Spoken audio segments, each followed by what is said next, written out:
সিলেট নগরের বিশৃঙ্খল পরিস্থিতি দিন দিন ভয়াবহ আকার ধারণ করছে। ফুটপাত দখল করে কয়েক হাজার ভাসমান হকার বসে আছে, যা সাধারণ পথচারী ও ব্যবসায়ীদের চলাচলে চরম ভোগান্তি সৃষ্টি করছে। অবৈধ সিএনজি অটোরিকশা স্ট্যান্ডের কারণে নগরে যানজট বেড়ে গেছে। চুরি, ছিনতাই এবং রাহাজানির মতো অপরাধ নিত্যদিনের ঘটনায় পরিণত হয়েছে। সম্প্রতি আলহামরা শপিং সিটির নুরানি জুয়েলার্স থেকে ৩ কোটি টাকার স্বর্ণ চুরির ঘটনায় ব্যবসায়ীদের মধ্যে আতঙ্ক ছড়িয়ে পড়েছে। বাংলাদেশ দোকান মালিক সমিতি সিলেটের মহাসচিব আব্দুর রহমান রিপন জানিয়েছেন, নগরের নিরাপত্তা পরিস্থিতি উন্নত না হলে ব্যবসায়ীদের ক্ষোভ আরও বাড়বে। ব্যবসায়ীদের প্রধান দাবিগুলো হলো: ১. হকার সমস্যার সমাধান, ২. অবৈধ সিএনজি অটোরিকশা স্ট্যান্ড উচ্ছেদ, ৩.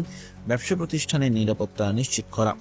সিলেট মেট্রোপলিটন পুলিশের কমিশনার মোহাম্মদ রেজাউল করিম ব্যবসায়ীদের আশ্বস্ত করেছেন যে চুরি হওয়া স্বর্ণ উদ্ধারে পুলিশের সর্বোচ্চ প্রচেষ্টা চালানো হচ্ছে। তিনি নগর নিরাপত্তা ব্যবস্থা জোরদার করার জন্য ব্যবসায়ীদের দোকানে উন্নত ক্যামেরা স্থাপনের অনুরোধ করেছেন এবং নিয়মিত অভিযান পরিচালনার প্রতিশ্রুতি দিয়েছেন। তিনি আরও বলেন, নগরে যানজট নিরসন, ব্যাটারি চালিত রিকশা নিয়ন্ত্রণ ও অবৈধ সিএনজি স্ট্যান্ড উচ্ছেদে দ্রুত পদক্ষেপ নেওয়া হবে। পাশাপাশি বন্দরবাজার পুলিশ ফাঁড়ি পুনরায় চালুর বিষয়েও আলোচনা চলছে। ব্যবসায়ীর নেতারা পুলিশের সহযোগিতায় আশাবাদী হলেও দ্রুত কার্যকর উদ্যোগের দাবি জানাচ্ছেন। সিলেটের জনজীবন ও ব্যবসায়িক পরিবেশ স্বাভাবিক রাখতে সকল পক্ষের সমন্বিত উদ্যোগ এখন সময়ের দাবি।